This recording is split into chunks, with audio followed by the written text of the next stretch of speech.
mission Zizi Tchoufuna dans un essai moi que vous alliez béler à Rolanda Bisso chaque mercredi à partir de 17h15 en tout cas. Nos excuses par rapport à ces petits légers retards que nous commençons cette émission.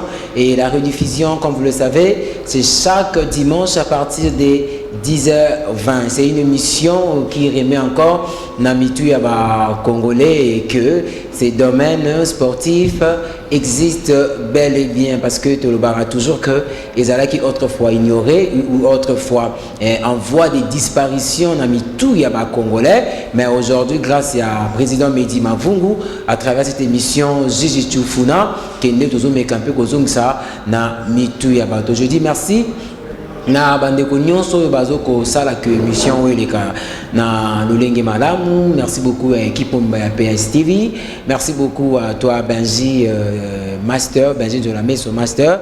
Merci beaucoup à la maison Bedi BS. Toya marapo na bino chaque jour, chaque mission à mettre question ya ko beta moi li solo ya parcours na ye pour total sa bino bandeko poza ndaku bolingo intégré comment est-ce que Makamongo et c'est pas ça. Bonjour maître Aimé Singa Lassa. Bonjour. En forme? Oui, je suis en forme. Ni ne ko d'abord na ba ndeko nyonso bazolanda yo par rapport ya yo. Bon, par rapport à Maître Singa oui. Aimé, nazali moko ya ba Djitchouka oyo na bandi formation na 92. Wana jini. Wana so wanozo ozong sanga moi simalani. Oui, na 92 voilà. Ndé na bandi. Oui. Puisque na Djitchunde na yaki ko comprendre ma que non et suis nanga attitude nanga ndé et revendre na Djitchou. C'est nameka ko kende par-ci là la salle karaté, la salle judo et suis à neuro à la matin. Mais tant là na jiu-jitsu, ndé place na ko vendre là na bandi ceinture blanche. Ti na travaillé na yo là ta ceinture noire na 97. 97 na rendu ko travailler en 2002 na zaki na formation na ngai zaki na dojo école de guerre. Et pas à mettre Sibor Wilo o lelo atikane masana comme pasteur. Na longwe na école de guerre basalinga transfert na kasa et pas ya grand maître Lumbu nde kuna la kende sur sala évolution ya technique na ngai kuna na sali formation na leki na fonction ya directeur technique adjoint ya club kasa entraîneur titulaire ya Dio system et fighting system na kasa et na niveau ya Tante Foulan, la joie qui notification, il y a directeur technique en 2018, on a qui présent SIDE et pas à présent midi, reconduire un Ok. Ok, maître Aimé, je crois que par rapport à parcours nayo au na karaté et c'est ça non bon karaté na kende na ça comme connaissance c'est na joie qui m'a le comme très capital qui au vandisa qui vraiment esprité maintenant on y na jiu-jitsu ne esprit est vendu c'est que ba technique ni autres trouver na jiu-jitsu pour que vandisa mutu moral ou soit esprit par rapport à ba discipline mususu. Bon, na jiu-jitsu c'est ezali discipline mauvaise mère. Et sauf au parce que jiu-jitsu vandisiango ozali na capacité ya kobunda na discipline surtout il suffit ga Hollanda arbitrage na yango. Puis la jiu-jitsu tozali na o babengi chuki waza o ezali technique de coup de poing, tozali na kei waza o ezali technique de coup de pied, tozali na kumikata o ezali ke tozo simba ma pona ko luka ko déséquilibrer muninga to ko projeter et tozali na osai komi waza tozali na chimé waza. Alors place wana ezolakisama que non nazali complet moins de touches dans notre langue en tout cas il faut sentir que non celui-là c'est un jiu-jitsuka. Mais hello monsieur se posera aussi problème n'est que par rapport à la façon dont bobana entraînement na bino na dojo moni ki batu mingi pe batalaki beaucoup de gens ba poser la question baba ki est-ce que on eza initiation na ndenge moka mabete et puis là wana bolobaka c'est comme si bo initia kabana na ndenge moka mabe on na peut-être ba se retira ka moi muke bon wana baba ngona musika puisque pour ozo somo le fo yanan soko ye o s'adhérer ndeko comprendre que non eza initiation mo ya mabete ya malamu puisque ils allaient style japonaise. Ils ont le principe nango. Avant bobanda tout ça l'ouverture il y a séance na prière. Prière na tinda ote loba boy. Biso to pesa commandement to attend. Babi et soko dashi. Donc tu 8 doigts. Ba pied no isali te lever. Vous avez la taille à concentration, vous avez médité. Yamen. Donc, et si sur sambela qui sont ça, yo to ebi o yo zo évoqué. Puisque place là to habiter to zo évoqué un tel. Mutu de soi a ebi na zo sambela nan. Puisque na teni to la tara. Ba to mona ga za teni. Mais eso signifie que teni wana o mona biso a mettre beaucoup plus ces apembe noir et amukie. Alors, dans la cérémonie côté droite et côté gauche mati na juste senti donc na zo joie corps âme na esprit na la chango esika moko. Donc ezali cérémonie oyo ezanango fétiche ezali bokoko japonaise. OK, Bandeko Batali, je crois que yo posé une question à maître aimé à répondre yo convenablement. Oui maître, toujours continuer quand la parcours na yo. Oui. Otangeli biso ba place leki belé et loko nini ya malamu oyo trouver lo ya passage na yo na ba département nyonso siko au travail. Bon ba bien ezali belé donc ça ira ouverture ya ba relation na nous ya makasi na bisika ya liki bato bakota difficilement mais ils ont côté on a facilité pour mais son atali beaucoup plus na côté na bureau ya colonel na côté na bureau colonel calmement audience cité ni téléphone ou bien la téléphone tu as la porte oui attendez une minute batindi muta yo zo les cas vers pour na osala peut-être demande yo yenango à part ça na juliango ba mbongo yo et permettre nga futa même classe abana futa ndako na ba formation individuelle mususu alingine na dojoté boyokani que peut-être na école mo bodo kende ou bien na lupango na yesu que soit ces ali puisque du tout ezali armoko ya rebonde la motuté. Donc tant au lingi il faut donc au volonté il faut accepter puisque peut travailler même sur la terre comme ça. Donc tout ça va combattre donc nazale loko moko na ko craindre été bien puis toujours blessé toujours ba facture belé donc et ça il y a to koma wana na ba inconvénient soit ba biloko ma bekute na tout ton parcours na yo maître aimé na bi que difficultés za moi mingi par rapport à Nenge Bozo travailler parce que on a eu aussi à sillonner quelques dojos. On s'est dit est-ce que fédération et Tchakabino Maboko ou bien Nenge Nini ou bien Bozo qui évoluer n'a pas effort n'a bien personnel. Tout ça qui évoluer n'a pas effort personnel. Fédération qui n'a aussi appel ou bien peut-être à partir du calendrier de la fédération tu as vu qu'il y a moins bouillé dans telle date tout ça dans séminaire soit technique soit arbitrage ou bien championnat de Tokenda mais sur le plan na dojo donc ils ont effort personnel il y a eu mon remettre et on me mettait grâce qui est bon ndenge makambo tambolaka na temps aujourd'hui président Medi azo meka cautionner na ba dojo pour apporter un plus ndé omoni que et percebition le président baleka ka ba sala ngote. Bon, Basalaki pas tellement. Pas tellement. Mais quand même Basalaki. Basalaki, oui. Non, oui, Basalaki, mais pas tellement puisque il faut comme on a besoin de biso pour tout ça satisfait. Ni ni bonda qu'on reproche à l'ancien président.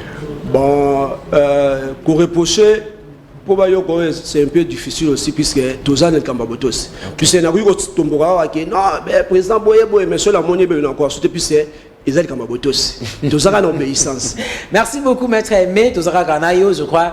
La régie va nous proposer le tout premier élément. Oui. Et tout le monde a commenté ce que maître Aimé a évolué au sein de Jonaïm. Mais avant que la régie ait proposé cet élément, maître, Yebisabiso okomaki na juge tout comment est-ce que mutunde a tindika kiyo ba parents de ba poussa kiyo kende ou soit yo moko o sepela ki pour que obana ko pratiquer bon na sepela ko pratiquer puis c'est la ki bagarre donc banda moi na ngai na lere ko bitumba trop alors na ko bundana trop donc si on a quelqu'un Naiki mo bulu makasi. OK. Naiki mo bulu makasi mais Dieu merci que ba parents ba yolo ba soko zo tambola tikira matoyi na ndako.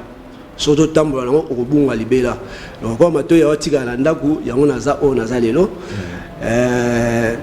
du fait que nango bunda pisi ngana ligne victoire pisi ko bunda eza autre chose victoire eza pisi to ko bunda na biso za mobali oza na makofi no robeta nga pe na robeta mais suka nde na linga victoire eza pa nanga et so to bundi na linga raté so to bundi no lelo to mona no lobby na olinga ki yoza la pénaliser même 2 jours 3 jours ozo tambola te wana ngala moni ke da wana sala ki ma musala nanga donc c'est un peu ça yango sala ki ba obi kende yo moko mikotsa oui na kende o mikotsa ngamo na dojo papa yebite ni pe na okenda ngwa kulis quoi donc la bimara la équipe là evanda pa muninga ngana bimika monika air mo mona voyez donc ozo c'est la matin donc ti na koma na ba qualité ba mona maki ono ba yeba ke no to la moi na biso la mettre qui moi passe il y a pas découvrir ngai ils a qui juste la démonstration élève mo quoi au permettant quitter ba parents ba yeba que puis à l'époque ba no joa nani ba pratiquer ba voyou ba joa biso ba voyou alors pour na banga ba qualifier nga voyou te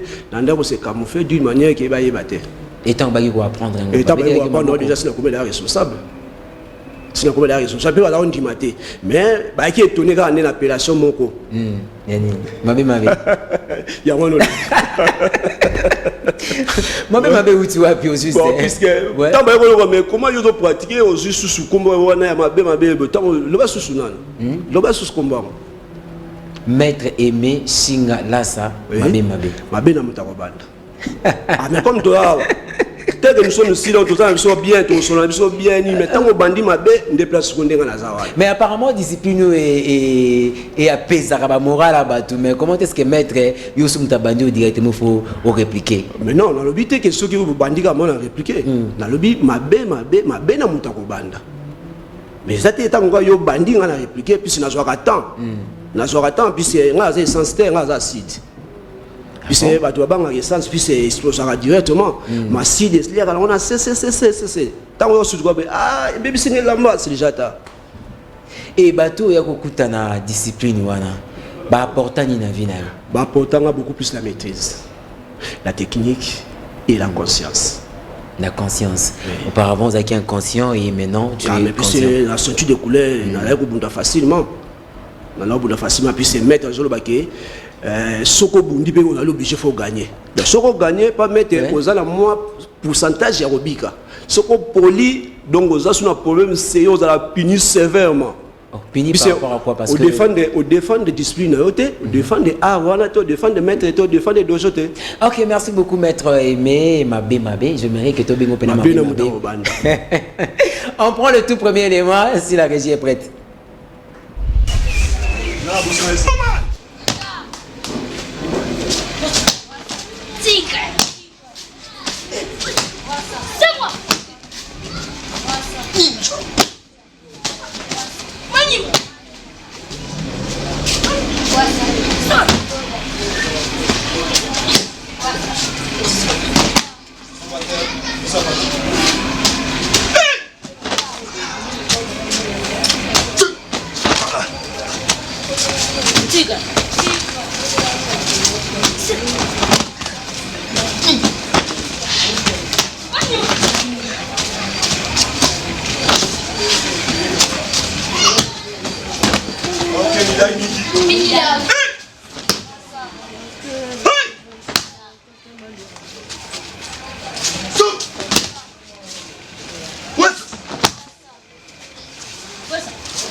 What? Hey!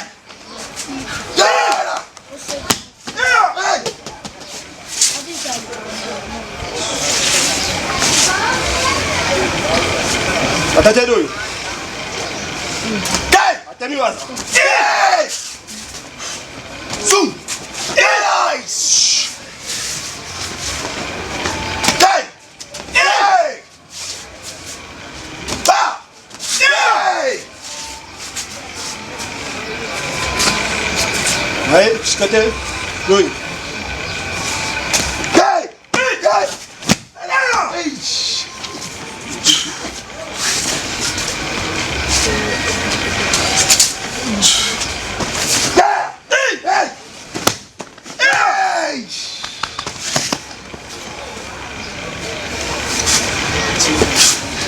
Aí, cagairo.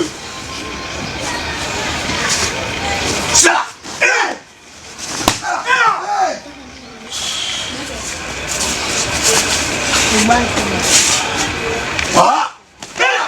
Eight!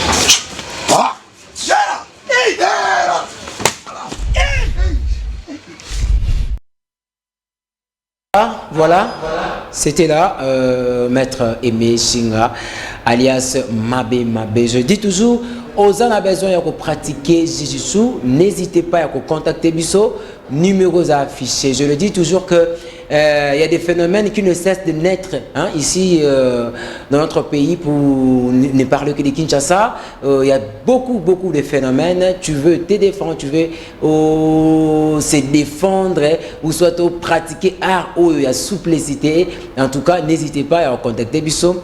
Donc orienter vers un dojo qui est non loin de chez toi, par rapport où soit oui, va mettre va se défiler, pardon, va mettre va défiler déjà dans le plateau. Il y a Jiu-Jitsu Funa. On va t'orienter chez un maître pour pratiquer très bien ces arts martiaux. Maître Mabe Mabe. Mabe na mtarobanda. À chaque fois Merci beaucoup. Bandeko bazolanda tomoni comment est-ce que vous savez la démonstration na dojo. Expliquez biso la démonstration c'était nini au juste. On a beaucoup plus de démonstration et à l'île technique et défense. Okay. Puisque moni muta sali attaque à Oichuki. Na sali uke waza o ezali technique de blocage. Na sali atemi waza o ezali atemi juste pour neutraliser adversaire puissance o yaki nango. Il faut azala neutraliser pour na iba osala nage waza o ezali projection. Donc na kati wana il y a pas il y a commenté puisque adversaire tant azoya juste la détermination que à mettre au chaos peut-être un coup de poing. Donc dans ça la taille sabaki où ils ont déplacement bien esquive avec ukewaza où ils ont technique à blocage n'est pas à contrer puis c'est qui violent puis c'est dans jiu-jitsu il y a les questions réponses soyez violent il faut sentir bien on va faire un travail violent puisque non neutraliser. Et là, nini ils ont vendu Sabino la discipline au jiu-jitsu. Bon, dans la discipline on doit vendre l'ensemble puis c'est Nenge président Mehdi ayaki na initiative ensemble nous sommes plus forts. Okay. Puis moi je suis de l'école de guerre dans passé dans Kasarasa. Mon adjoint c'est Maître Wassa qui vient de Santoukai, président Mehdi qui vient de Kasarasa. Puis c'est aussi c'est un maître. C'est un maître aussi. Oui. Donc là c'est gars-là nous puisque nous avons un beau monsieur mais il est aussi très violent, très rapide. Hein. Okay. Oui. Et vice-président Azali il y a super le noir. Koko mette Mose Azali a super le noir. Mette Juno Alikaki Azaya ya Hippoconzo. Donc la composition on a tout le qui à la monopole puis c'est mutu on a directeur technique ou ça Azali directeur technique adjoint Mette Juno Azali entraîneur titulaire Et Maître Mosé, c'est un conseiller technique. Puis il est à Ivra déjà dans la fédération. Donc, il a une expérience plus que Bisso. C'est la qualification, quoi. Puis c'est tout ignoré, bien que Mas Nangaï, Natalaye, non, c'est un vieux dans l'art. Il a eu la chance à un niveau national. Nous sommes dans l'attente. Donc, tout ça, sur l'obligation d'avoir respecté. Ok, maître Aimé, je crois que Tozo Lobela vraiment, surtout le Cameroun Italie, du Funa, c'est le district de Funa, des Bolobi, Boza et Sanga pour que vous faire avancer les choses. Mais yo, en tant que directeur technique, ni aurait directeur technique titulaire. Merci pour la précision. Directeur technique titulaire, Nini Bozo pensé pour faire avancer Djidichou et Longwa na phase où il y a ghetto. Merci pour la question. Bisso sur le plan technique, tout ça l'effort, puis c'est Djidichou est vaste. Bien que Bozo Tozolo Baké, ils ont la science et la souplesse, mais ils ont la technique vaste. Puis c'est ils ont la compétition. La compétition, tout ça dans Dio système. Tout ça dans Ebono Kata. Tout ça dans fighting system. Et sur le plan technique, tout ça dans le 20 attaques est posé. Donc, ils ont dit que ceinture noire, surtout, il faut maîtriser. On se maîtrise, on dit, il y a un sentiment que non, on a commis un élément à craindre. Et puis, on a maîtrise de soi, on a la chimie. Puis, c'est avec toutes ces techniques-là, donc, tu deviens un danger. Ok, maître Aimé, tout le monde qui peut bana et belé na dozo. Mais Tozo remarqué que Bassi Penza bazo ko s'intéresser na mingi te ou bien bino ne bochaka les car Bassi. Bon, Tozali na belema ya Bassi.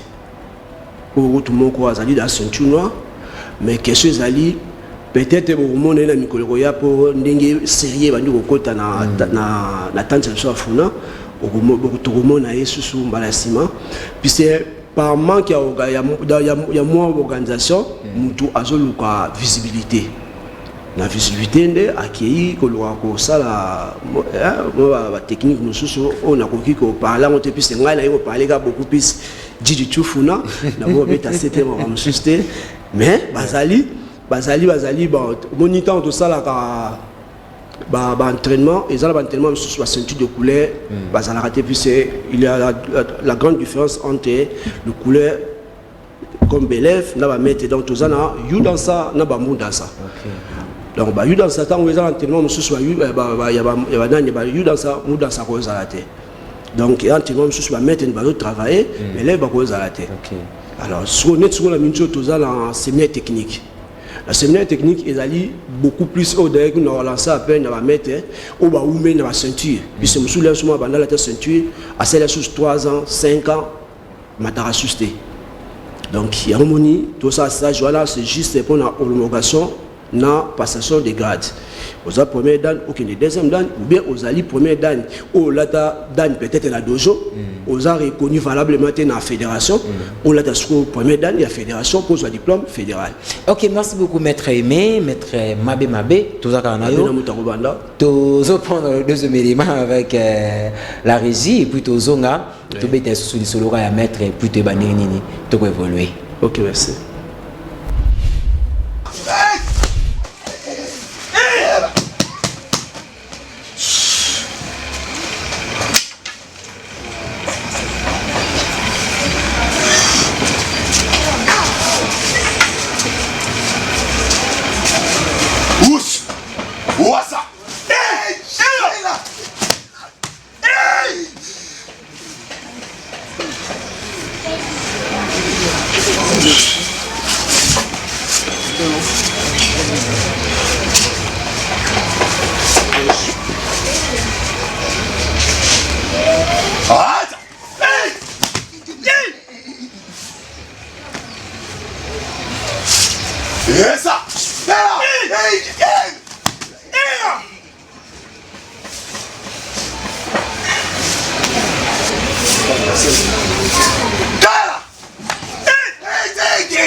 Eh ben, c'était là, maître Aimé. Maître, Oui. Tolandi na bandeko. En fait, ngai na constaté le komoko, c'est que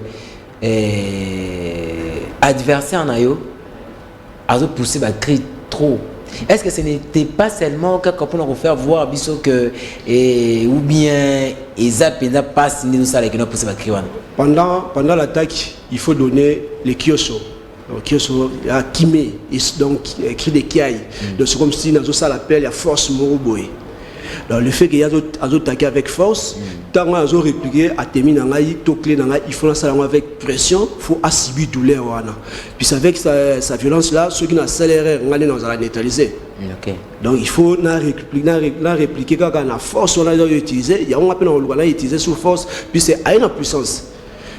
Nous avons le na sali kawasi. Atemi wazalanga c'est juste pour diminuer vitesse et à la déséquilibré puis c'est la bête Atemi c'est comme si poids naie et zolongoma muke puis c'est pas la douleur wana et c'est là où maintenant je dois faire d'autres techniques où à toujours ne ba tant azo c'est tôt de la douleur wana et ça commentaire était mais ça risque hein? Ah mais du fait des entraînements il y a toujours mon mais ceux qui ont combat des riz et ils ont blessure ou bien des morts. Mais pendant l'entraînement, ma BP il y a les côtés, le CTV, soit des fractures. Dans une seconde, je dis bien dans une seconde, tu continues l'entraînement jusqu'à la fin. Et dans une seconde, tu vas à Panzani et très recharge responsable pour nous évacuer mon dans l'hôpital ou pas. Puis c'est un risque, tu connais pas le risque. Et surtout pendant les attaques des bâtons. Au bêtis boye, on t'appelle d'équilibre à lâcher bâton. Et que bêtis nami, beaucoup de temps qui va boyeba, et que je me trouve à Zoki, donc, mais il faut que la métier. On a bien en charge. Tu vas charge et puis tu vas aller protéger dans le document. Ni tu es document, tu vas pas problème belé. Puis c'est dojo fait à la affilié. Et chaque année, tout ça la réaffiliation, il y a dojo. Donc s'il y a un problème, bien oui, tu vas te que tu tu reçois soin à moi, deux athlètes, dès le début jusqu'à la fin pour éviter les rankings dans la famille. Vous avez combien d'athlètes dans dojo? Bon, actuellement, dojo nangai, tous un problème, il y a espace.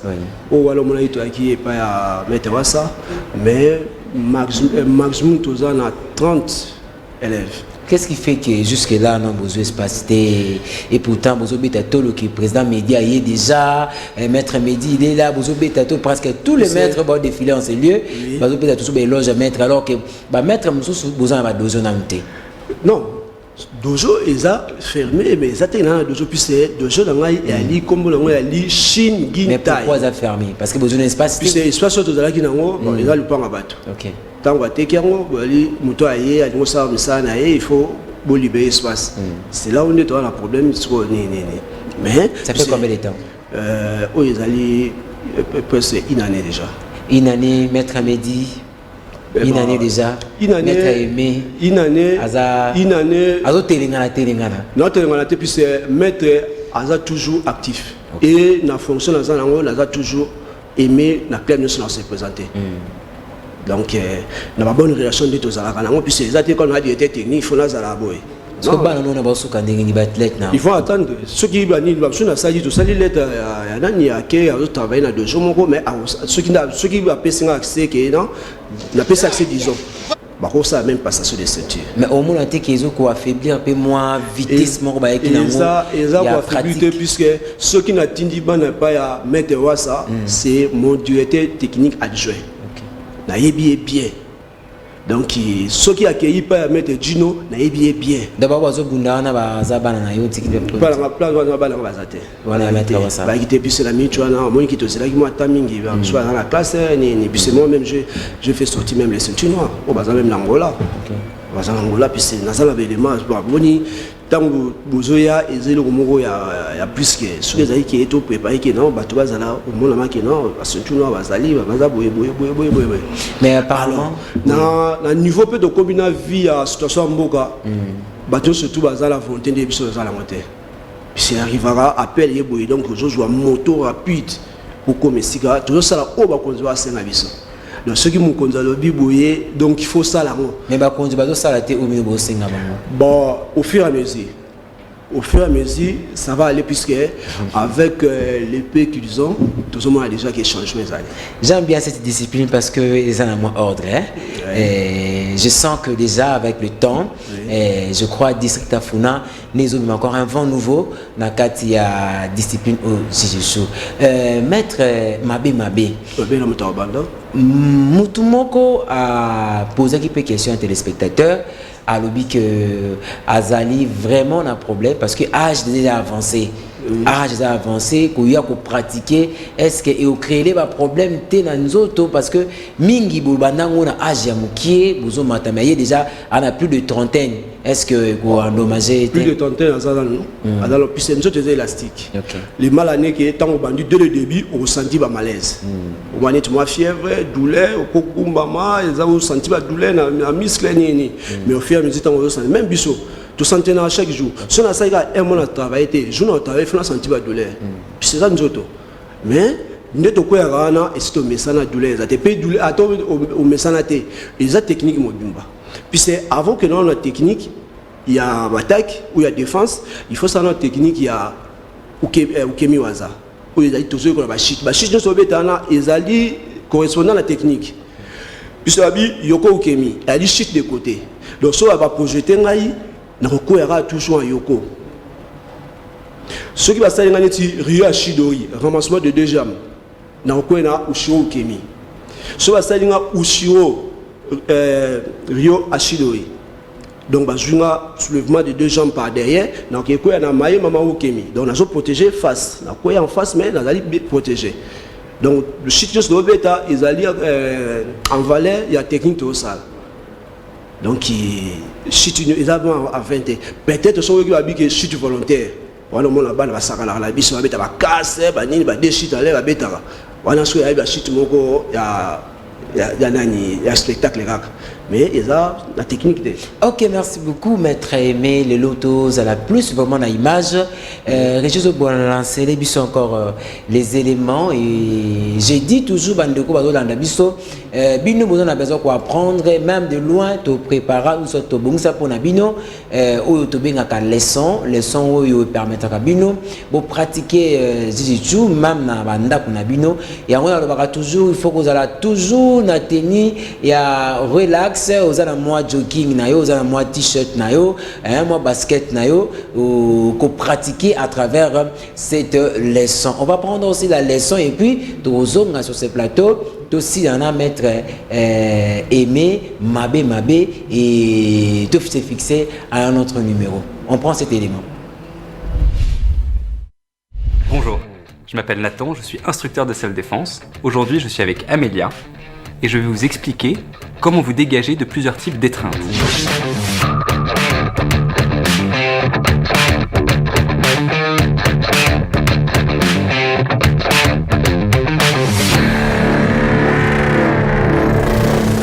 Nous allons voir 2 techniques pour se dégager d'étreintes venant de l'arrière. Ces pratiques sont accessibles pour toute femme, quel que soit son âge ou son gabarit. Démonstration numéro 1 avec Amélia. Je vais venir te saisir le buste en te laissant les bras libres. Là, le principe pour toi, ça va être de descendre ton centre de gravité en fléchissant les genoux et en penchant ton buste en avant. Ça va m'entraîner vers l'avant. Et une fois que tu es ici, il va falloir que tu donnes 4 coups de coude en regardant bien là où tu frappes. Ces coups de coude, ils visent ma mâchoire. On le refait ? 1, 2, 3, 4. Très bien. Il faut savoir que dans la réalité, un premier coup de coude normalement suffit. Si le premier ne passe pas, le deuxième passera.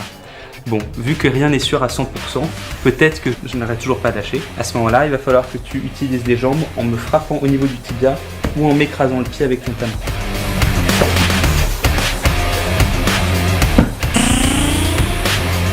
Deuxième étreinte.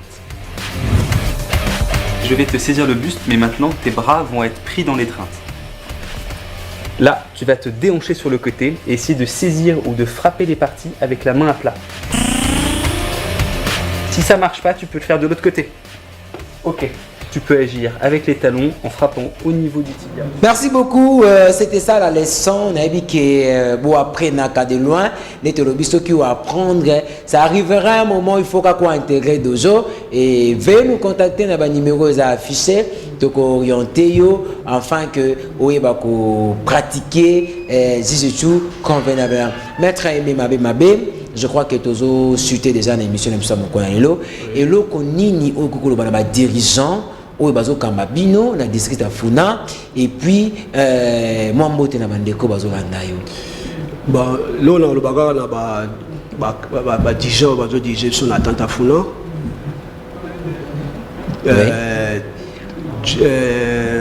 Discipline au sala, ils sont très efficaces. Même au niveau de dojo, tu travailles dans le copo, tu es bâche. Or, ils ont ma dignité. Puis c'est toujours la difficulté. Ceux qui bâchent les bébés, copo, ils ont la mise, même ils ont remettre le cocher dans la douceur et créer un choc. Tout ça qui est la déclaration, toujours c'est là-bas répondre de biso.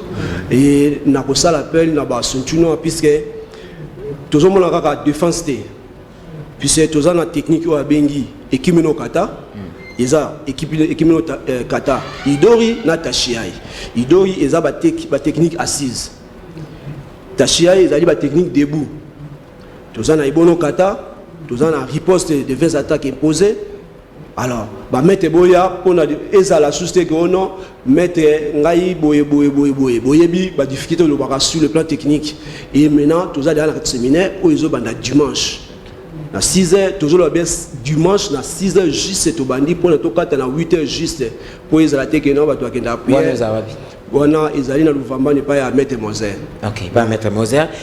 Maître Aimé, n'a que ce Kabouanayo, bien que Dojo n'ait fongamité, quand même, numéro, peut-être, Moutagos en a besoin à contacter en particulier. Et puis, quelques salutations, Tokabouan. Le numéro de la 089 61 60 299.